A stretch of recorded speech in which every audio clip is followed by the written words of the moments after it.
It's the best time of the year. The Bigelow Seed and Other Lost Stories by Dr. Seuss. The Bigelow Seed. One bright sunny day, a young duck named McCluck had a wonderful, wonderful piece of good luck. He was walking along when he spied on the ground a marvelous thing that is quite seldom found. 'Twas a small silver box, and it looked mighty old, and on top of the box it was written in gold, "Who finds this rare box will be lucky indeed, for inside this box is a Bigelow seed. Plant it and wish, and then count up to 3.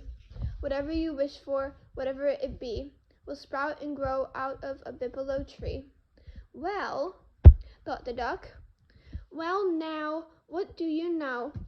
I just have to wish, and my wishes will grow. Now what'll I wish for? Now what do I need? Don't need very much, only food for my feed. So I wish," said the duck as he opened his beak, "I wish for some duck food, enough for a week." Then he dug a quick hole, but before he could drop the seed in the ground, a loud voice shouted, "Stop!" The duck looked around, and he saw a big cat. "Now why," asked the cat, "did you wish for just that? 1 week's worth of duck food?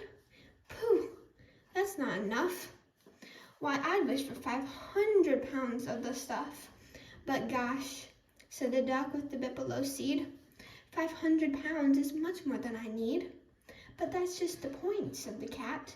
"For you see, when you grow all that food on your Bigelow tree, you can go into business, and business with me.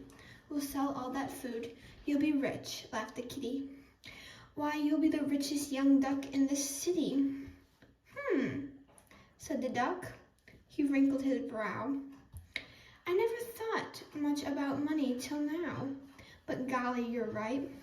With some money, gee whiz, why, I'd be the happiest duck there is."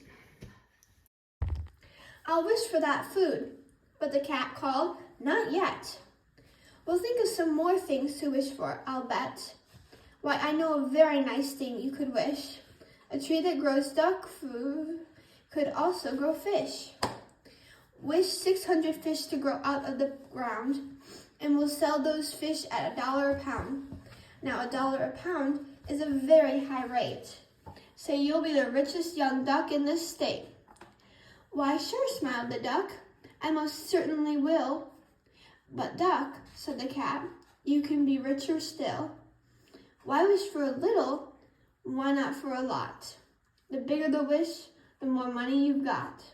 "That's right," clucked the duck, and he chucked with glee. "I'll wish for some oysters to grow on my tree.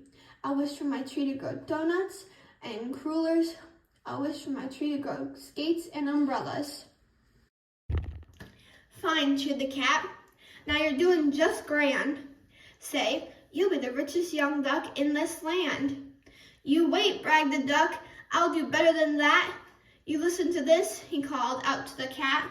"I'll wish for 10 bicycles made out of pearls and 800 muffs that will sell to small girls. I'll wish for some eyeglasses, 900 pair, and 1,000 shirts made of kangaroo hair, a ton of stuffed olives with cherries inside, and 10 tons of footballs with crocodile hide. We'll sell them for cash in our wonderful store in the notions department, the 49th floor." Then he took a deep breath, and he wished for still more. "I wish," yelled the duck, and he started to scream, "for 8,000 buckets of purple ice cream, a truck full of toothpaste, a big kitchen sink, and lots of brass keyholes and gallons of ink. I wish for 2 boatloads of baked Boston beans, and also 9 carloads of sewing machines." Then his mouth started steaming.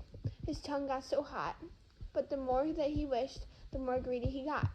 "I wish," shrieked the duck, "for 1,000,000 silk towels, and 3,000,000 cages for very big owls, and 45,202 hamburger buns, and a bottle of glue, and 4,000,000 satin-lined red rubber boots, and 5,000,000 banjos, and 6,000,000 flutes, oranges, apples, and all kinds of fruits, and 9 billion hoop along Cassidy's suits.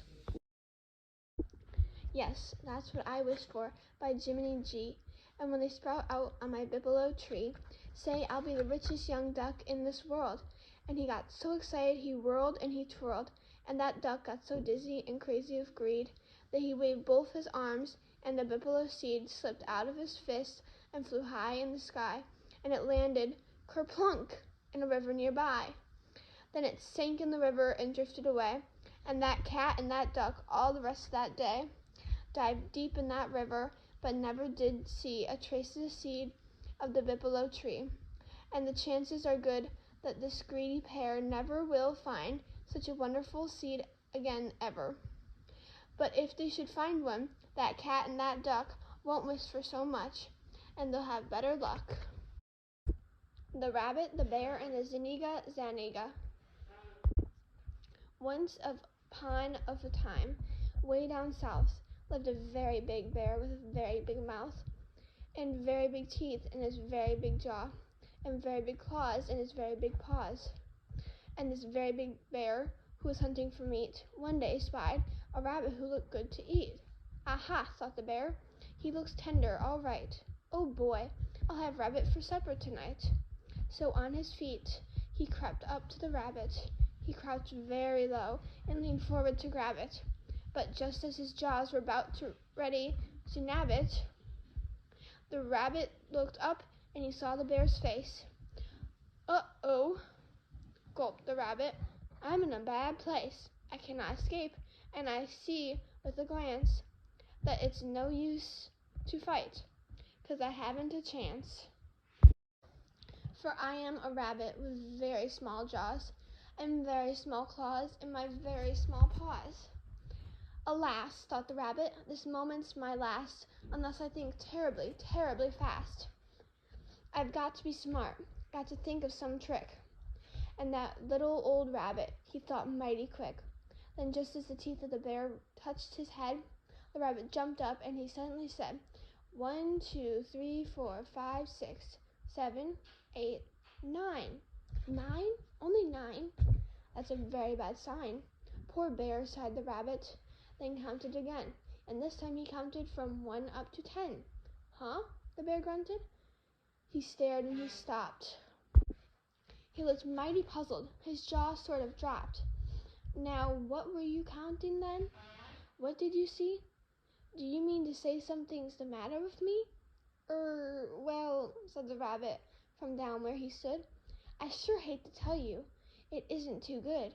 I was counting the eyelashes round your 2 eyes, your left eye, your right eye, and to my surprise, they weren't the same number. Almost, but not quite. You've 10 on the left eye, but 9 on the right.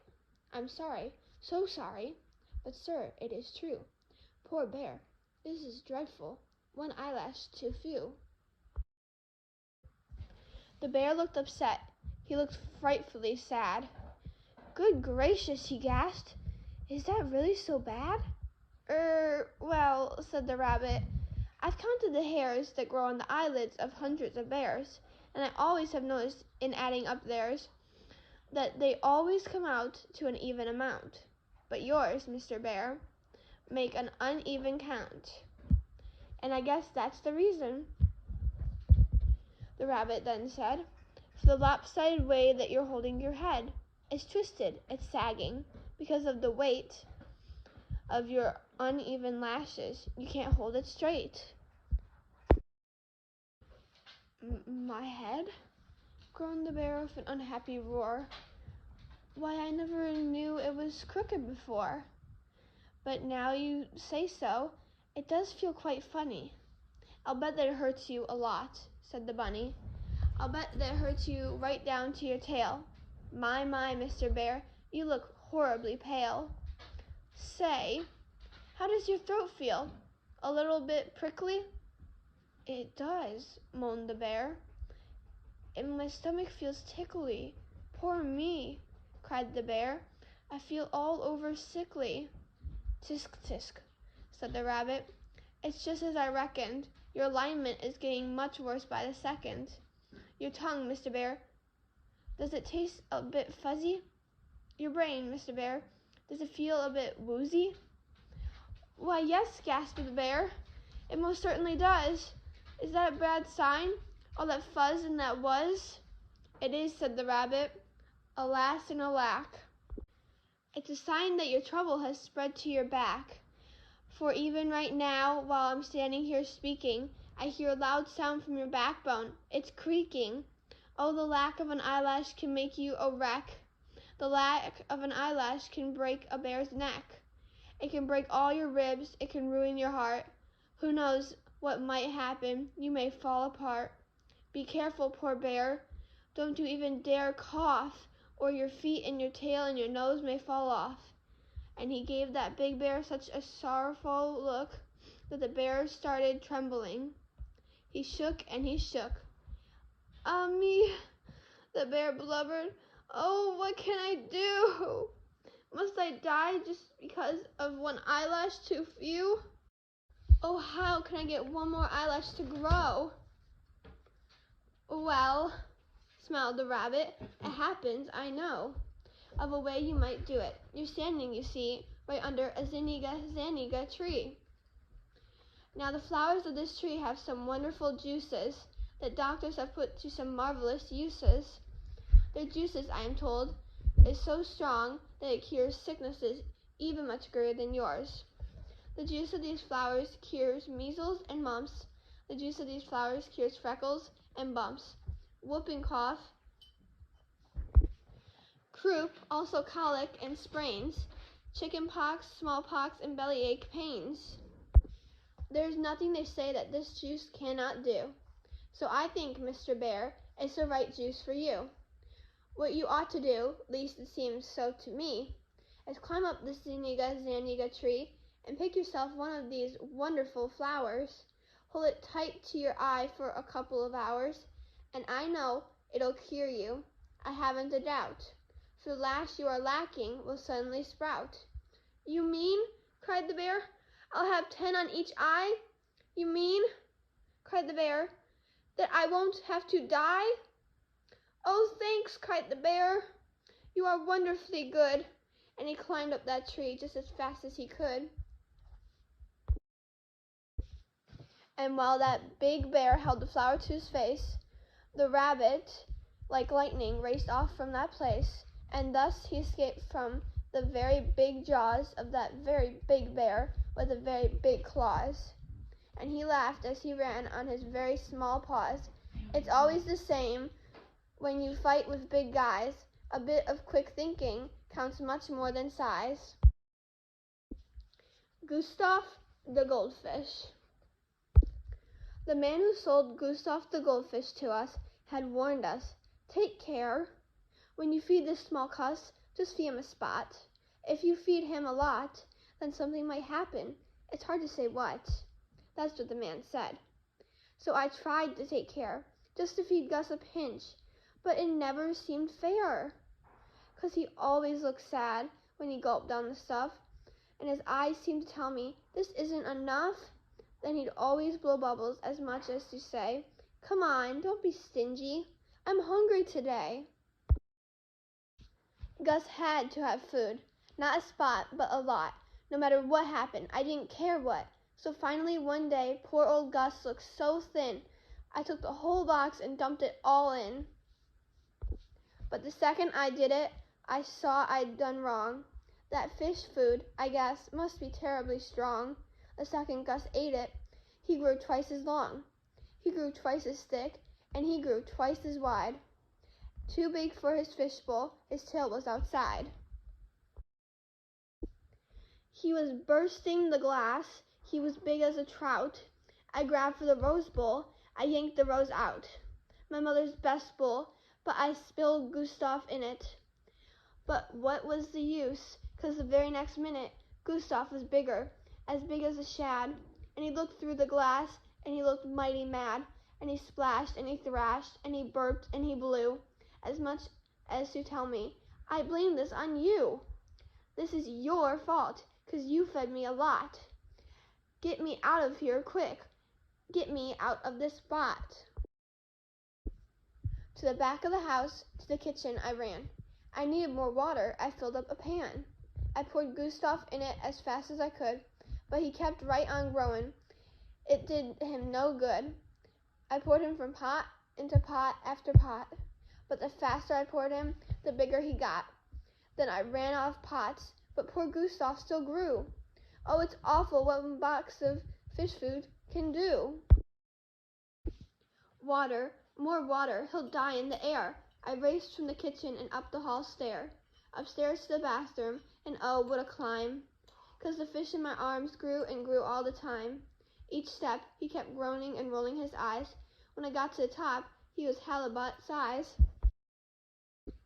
He was almost too big for a fellow to lug, but I got to the bathtub and put in the plug, and I turned on the cold water faucet full blast. Gustav, I panted, you're safe now at last. Gustav, I panted, this tub ought to do. It holds my whole family, it ought to hold you. But it didn't hold Gustav, he kept right on growing, and soon the whole bathtub was full, overflowing, and my parents, I knew, would be very upset, because the water was making the bathroom quite wet. It was up past my ankles, my knees, past my waist, and I saw Father's shaving brush, toothbrush, and paste bobbing round in the ocean. But what could I do? 'Cause Gustav, my goldfish, still grew and he grew. He was big as a dolphin, a porpoise, a seal. Oh, why did I ever feed Gustav that meal? Just because I was careless and fed him a lot, I would drown in this bathroom as likely as not. Then bang! With a crash and a terrible roar and a splintering smash, we burst right through the door. And Gustav and I shot out into the halls and back down the stairs like Niagara Falls. Then the first thing I knew, we were down in the cellar, and Gustav, my fish, was a gigantic feller, too wild and too dangerous to handle alone. I needed some help, so I rushed to the phone and quick dialed the number of Mr. Van Boos, the man who sold Gustav the goldfish to us. Come over, please, mister. He's big as a whale. He's banging the furnace, 2 bits with his tail.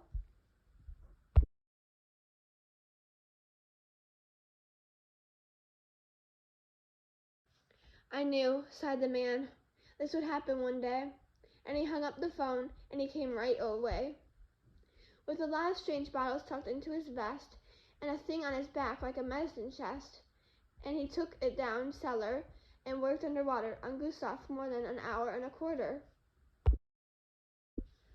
What he did, I don't know, but he must have been wise, 'cause he shrank Gustav back to his regular size, and he said, as he handed me my fish back, it was mighty hard work, boy, but this time it's free. If it happens again, I shall charge a big fee. So next time, take care.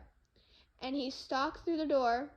Since then, I've fed Gustav so much and no more. Since then, I have not fed him more than a spot, 'cause something might happen, and now I know what. Tad and Todd. One twin was named Tad, and one twin was named Todd, and they were alike as 2 peas in a pod.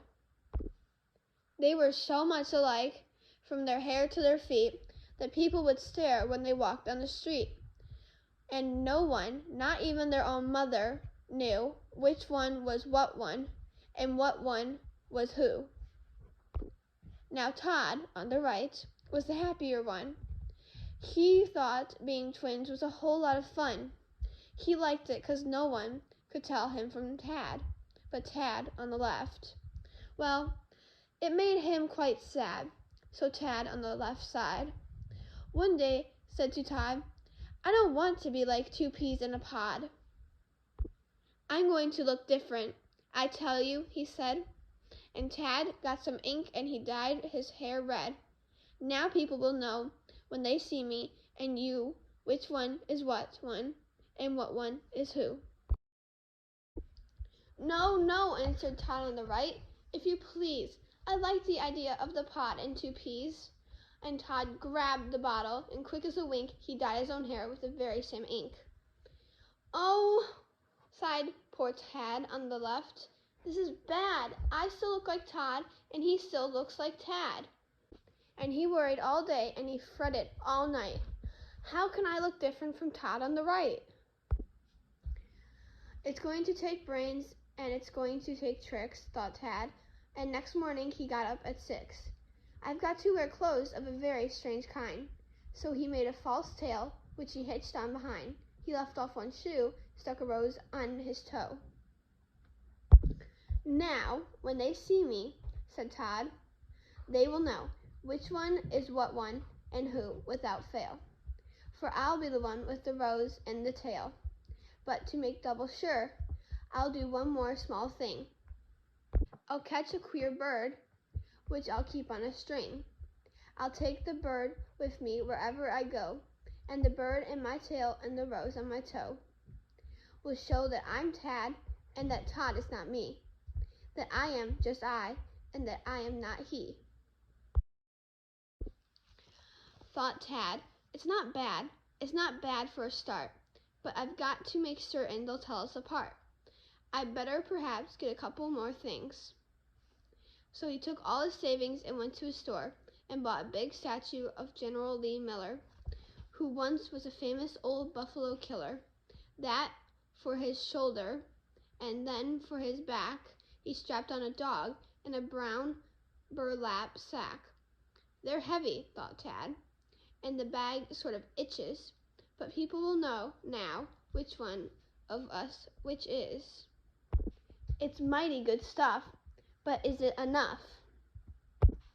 It may be enough, but I can't take a chance. The whole town must know I am Tad at a first glance. So Tad made some stilts more than 7 feet high, and he bought an umbrella that came from Shanghai, and he spent his last cent for a fat Turkish hat and 7 balloons. Then he said, "That is that.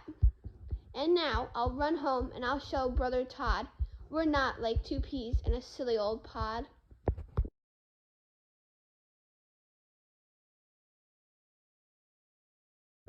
But when he got home, what a terrible sight. Tad on the left stared at Todd on the right, and saw that his brother was dressed up quite neatly, exactly like he was. Precisely, completely.